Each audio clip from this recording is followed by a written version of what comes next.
बिस्मिल्लाहिर्रहमानिर्रहीम। Second year students अस्सलाम वालेकुम।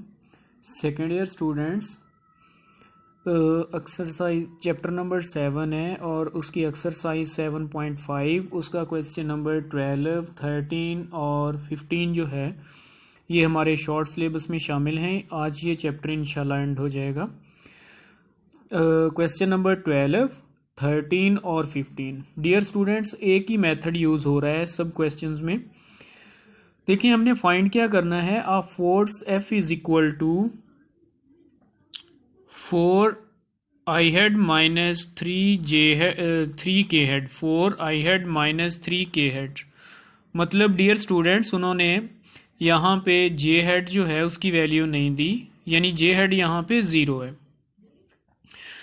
passes through the points A, 2, -2 और 5। A पॉइंट दिया हुआ है 2, -2 and 5। Find the moment of F about the point B into 1, -3 और 1। डियर स्टूडेंट्स हमने टार्क फाइंड आउट करना है। मोमेंट ऑफ F मतलब मोमेंट ऑफ फोर्स यानी कि टार्क हम लोगों ने फाइंड आउट करना है। और डियर स्टूडेंट्स हमें पता है कि टार्क का फार्मूला है R cross F। Dear students यहाँ पे टार्क हम यूज करते हैं, torque is equal to R cross F, यानी कि R जो है ये मोमेंट ऑफ आर्म हमारे पास होता है और F जो है ये फोर्स होती है, उन दोनों का क्रॉस प्रोडक्ट। लेकिन डियर स्टूडेंट्स यहाँ मैथ के अंदर उन्होंने टार्क इज इक्वल टू यानी मोमेंट ऑफ फोर्स को D cross F formula use किया है, यानी कि मोमेंट आर्म को यहाँ D से शो किया गया है और फोर्स को F से ही शो किया गया है। डियर स्टूडेंट्स पहले हम D फाइंड आउट करेंगे। 2 पॉइंट गिवन हैं A और B।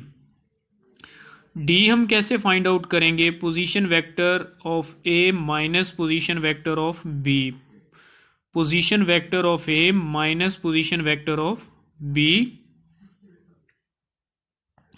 Dear students position vector of A जो है उसकी वैल्यू यहाँ पे हम पुट करेंगे। पोजीशन वेक्टर ऑफ A की वैल्यू हमारे पास है 2, -2 और 5, minus position vector of B है 1, -3 और 1। तो डियर स्टूडेंट्स 2 -1 और -2 माइनस इंटू -3 और 5 -1, यानी कि हमारे पास ये चीज़ आ जाएगी। डियर स्टूडेंट्स हमारे पास मोमेंट आर्म जो D है उसकी वैल्यू आ गई 1, 1 और 4। Moment about point B D cross F is equal to, dear students ये आप लोगों ने माइंड में रखना है कि पीछे हमने जो कल क्वेश्चन किए थे ना उसके अंदर हम वर्क फाइंड आउट करते थे। वर्क का फार्मूला था F डॉट D, मतलब डॉट प्रोडक्ट वहाँ पे यूज़ होता था और डॉट प्रोडक्ट जिसमें यूज़ होता है वो एक स्केलर क्वांटिटी होती है और मोमेंट आर्म जो है ये एक वेक्टर क्वांटिटी है, क्योंकि यहाँ पे देखें क्रॉस प्रोडक्ट यूज़ हो रहा है। तो जाहिर बात है इसका जो आंसर आएगा मोमेंट आर्म का उसमें IJK की फॉर्म में आंसर आएगा, मतलब वेक्टर फॉर्म में। तो डियर स्टूडेंट्स हम क्या काम करते हैं, सबसे फर्स्ट में हम लिखते हैं I head, J head, K head. उसके बाद सेकंड रो में हम D की वैल्यू लिखेंगे, मोमेंट आर्म की वैल्यू हमारे पास है 114, ये वो आ जाएगी। डियर स्टूडेंट्स उसके बाद हमने क्या करना है, फोर्स की वैल्यू यहाँ पे पुट करनी है। फोर्स की वैल्यू यहाँ पर है 4, 0 और -3। तो डियर स्टूडेंट्स आप लोगों को मैग्नीट्यूड लेना आता है। यहाँ पर क्या हम करेंगे, I हेड इसको 1 को -3 से मल्टीप्लाई करेंगे और माइनस इंटू 4 इंटू 0 वो ख़त्म हो जाएगा, तो I इंटू -3 आ जाएगा।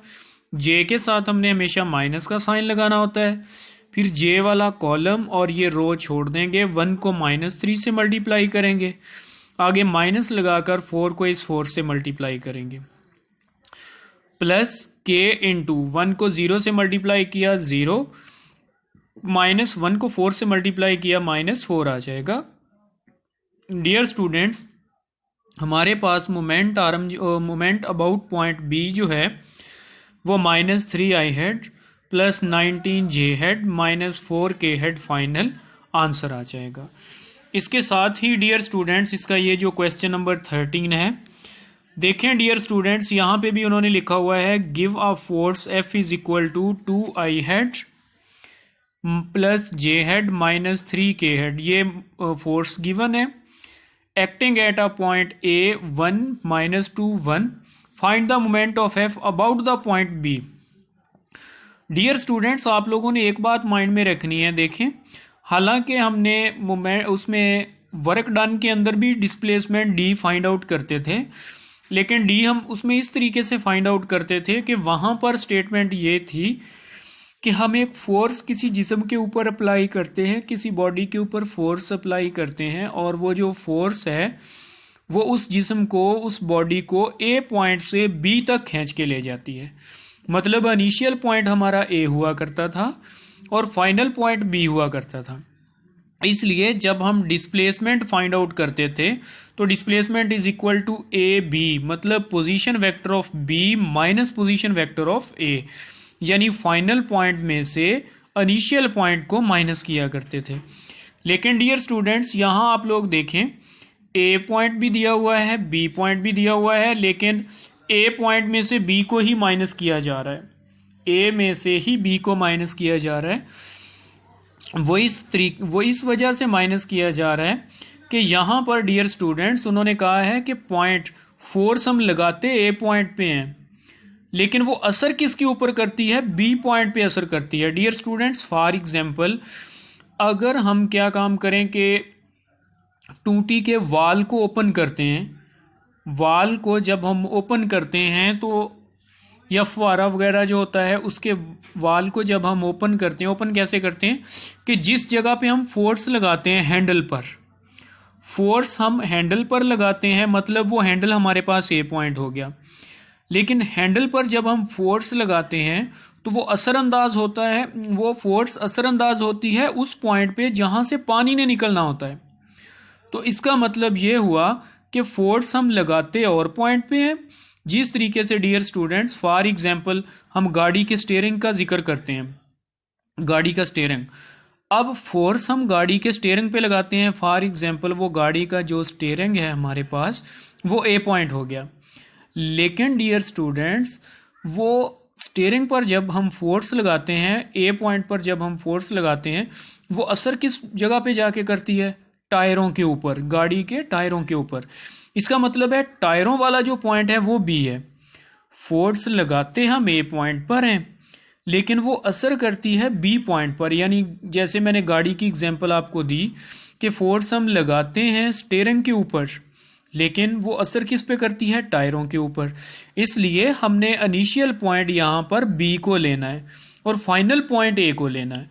लिहाजा position vector of A minus position vector of B, हम यहाँ पे ये moment arm D find out करेंगे। D फाइंड आउट करने के बाद वही moment about point B D cross F आ जाएगा। तो I J K फिर D की वैल्यू फिर F की वैल्यू, और डियर स्टूडेंट्स उसे सॉल्व करके हमारा फाइनल आंसर आ जाएगा। उसके बाद डियर स्टूडेंट्स हमारा आज इस चैप्टर का आखिरी जो लास्ट क्वेश्चन है वो है question number 15। A force F is equal to 7I head plus 4J head minus 3K head is applied at point P। Find its moment about the point Q। Dear students देखें apply होना है, हम point P पे हम force लगा रहे हैं, point P पे हम फोर्स लगा रहे हैं, वो अप्लाई हो रही है Q के ऊपर। तो D हम कैसे फाइंड आउट करेंगे, P Q is equal to position vector of Q minus position vector of P। उसके बाद डियर स्टूडेंट्स हम क्या काम करेंगे, no moment about point B D cross F, वही फार्मूला यहाँ पे यूज करेंगे। बिल्कुल आसान क्वेश्चन है। डियर स्टूडेंट्स आप लोगों ने ये माइंड में रखना है कि वर्क एक स्केलर क्वांटिटी है, लिहाजा उसमें डॉट प्रोडक्ट हम यूज करते हैं D cross F, D dot F या F डॉट D। लेकिन जो मोमेंट आर्म है, सॉरी मोमेंट ऑफ फोर्स है या टॉर्क है, ये एक वेक्टर क्वांटिटी है, तो इसके अंदर क्रॉस प्रोडक्ट यूज किया जाता है। और क्रॉस प्रोडक्ट यूज़ किया जाता है। यहाँ पे देखें कि क्रॉस प्रोडक्ट का उन्होंने यहाँ पे ये डायरेक्ट किया हुआ है, आप लोगों ने सेम उसी तरीके से यहाँ पे ये मेंशन करना है। यहाँ पे आई जे और के आ जाएगा डियर स्टूडेंट्स। और उसके साथ ही हमारे पास डी के पॉइंट्स क्या हैं, 1, 3 और -2। और यहाँ पे इसके पॉइंट एफ के जो हैं वो हमारे पास क्या हैं, 7, 4 और -3। इनको सॉल्व करके डियर स्टूडेंट्स हमने ये फाइनल आंसर फाइंड आउट कर लेना है। डियर स्टूडेंट्स ये चैप्टर नंबर 7 हमारा अल्हम्दुलिल्लाह ख़त्म हो गया। कल से हम चैप्टर नंबर 4 जो है वो स्टार्ट करेंगे। ओके डियर स्टूडेंट्स, अपना ख्याल रखिएगा। अल्लाह हाफिज़।